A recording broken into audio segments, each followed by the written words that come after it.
Now time for the 7 things you'll be talking about today. Number 7. All right, U.S. Senator Tommy Tuberville has introduced a bill that says, hey, let's make it easier to put to death individuals who harm American citizens and kill them. I like it.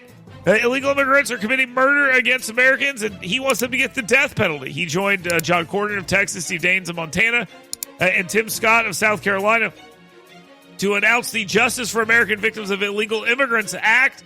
That would basically say Americans who are killed by illegal immigrants will get justice in the form of the death penalty. He said, quote, it's simple. If you're in this country and you murder an American citizen, you should face the death penalty. President Trump has essentially stopped the crisis at our southern border, and Republicans in Congress must do our part to ensure that no more American blood is shed at the hands of criminals who shouldn't be here in the first place. And he's exactly right about that. So good job. Let's see it. Number 6. All right, Democrat lawmakers and local officials attempted to gain access to an ICE facility. Why? Did they want, retribution for all the crimes these illegal immigrants have committed? No. Oh, they wanted to pretend that they were being harmed, and these illegal immigrants should be allowed out of jail. Okay. So they're saying that they didn't storm the facility, even though there's video of the gate opening to let a bus full of illegals in, and they did, in fact, storm the facility. Oh, they also said they didn't physically assault anyone. But there is video very clearly of at least one lawmaker shoving another. She said she didn't body slam them. Like Andre the Giant body slam. Wait, was body slammed by Hulk Hogan? Can't believe I screwed that one up at WrestleMania 3. No, that's not what happened. But she was using her big body to slam into people. I believe that's what they mean by that. They're suggesting, no, this was just an oversight trip. That's all. Nothing more. Number 5. A bill that will regulate vaping products here in the great state of Alabama is apparently sitting on the governor's desk, and the governor may or may not sign this because of some intense lobbying that is apparently going on. And one of the arguments being made somehow is that this is racist to regulate vaping because black vape shop owners or something. I don't know. That's what the mayor of Birmingham said because that's his only play that he has. But it is sitting on the governor's desk, and they are trying to figure out if she's going to sign it or if she's going to slip that into her pocket and just let that go. There are a lot of bills here, or a lot of businesses that are very concerned about this, vape shops in particular, who think this could potentially put them out of business. I don't know if that's true or not. I think Governor Ivey eventually signs this. Number 4. Alabama's most famous meteorologist, James Spann, kind of a pansy. I mean, I'm just going to be completely honest with you. It's just kind of lame. I mean, the guy is just, why is he acting like this? Apparently, he took some heat on social media because he posted an image that had Gulf of America on it, so he took it down, and then he got beat up for taking it down. And now he's like, stop giving me a hard time. I just care about the weather. Stop it. I'm just going to call it the Gulf. Like, dude, it's the Gulf of America. I grew up on the Gulf of America. We called it that the entire time I was growing up. Come on, that's a totally true story. Look, the state of Alabama will probably end up calling it the Gulf of America before this session is over. That bill's still going through the legislature. You're only calling it the Gulf because you're afraid of your social media mob.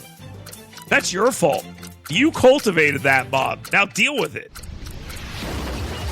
Number 3. Alabama Speaker of the House, Nathaniel Ledbetter, is defending his decision to allow the overtime tax cut to expire. Quote, what people have to understand is that $320 million comes out of the classroom, end quote. I find this excuse on this to be amusing. I'm just gonna be completely honest with you. I find it amusing because I've been told for years tax cuts pay for themselves by people on the right, and by people on the left they said no, it comes out of the government spending. You know, the ETF, the Education Trust Fund in Alabama. You know, the one that has yet again record spending in it. Yeah, that one.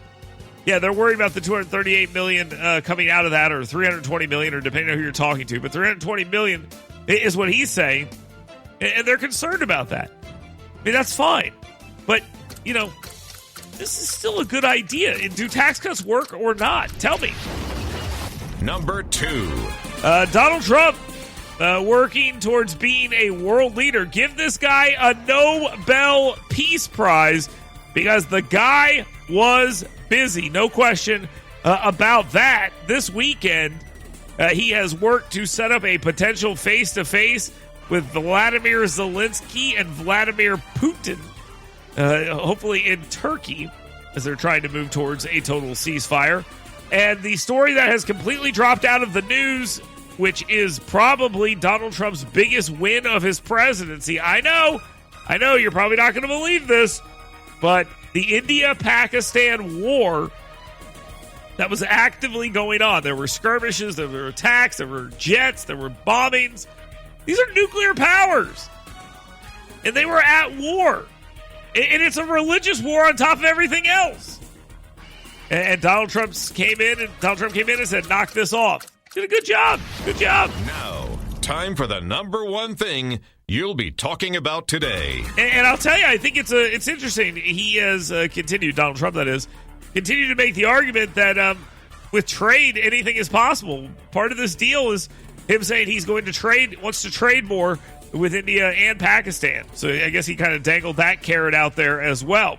But Donald Trump's schedule was packed. Yep, we talked about the Zelensky Putin thing. We talked about India and Pakistan. There is the drug situation that he is working on as well. I want to learn more about this 30 to 80% cut in drug prices. There's also the soldier being released from Hamas that is an Israeli and American. And then, I don't know, there was also this whole thing about, the trade war potentially ending. President Donald Trump's schedule was packed this weekend. And one of the biggest things he did, or the biggest thing he did, I would argue, is India and Pakistan. But let's go with what we're rolling with here. China and the United States. Looks like they have themselves a bit of a deal here. They're both going to cut their tariffs 110%.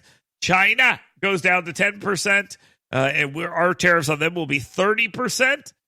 So over the weekend, he said, maybe 85. And now before this meeting, or after this meeting, rather, you have it down even further, a 90-day pause on all of this. And you know what? Good. So it appears the stock market likes this very much. Remember, we were told the stock market was a huge deal a couple weeks ago. I don't think we're going to get tickers of that today because on the futures, it's up about 1,000 points. And I wonder if they're going to be very happy about this. I mean, if this stuff continues, we're going to be near our all-time highs. And one of the talking points of our friends in the media is going to go the way of the egg conversation. Remember the egg conversation? Anyone remember that? Like, what's Donald Trump done about eggs? Oh, the price of eggs came down? That was Joe Biden who did that. Just keep in mind, that's how we handle these things. So that's where we're at right now. China and Trump made a deal. So we should be happy about that. We'll continue to cover that and see where it goes. Oh, yeah, and he also got a free airplane, apparently, as well. So Donald Trump's been pretty busy. He's been pretty busy. All right, let's take a quick time out. We will continue this as we move forward. Keep it locked right here on WVNN.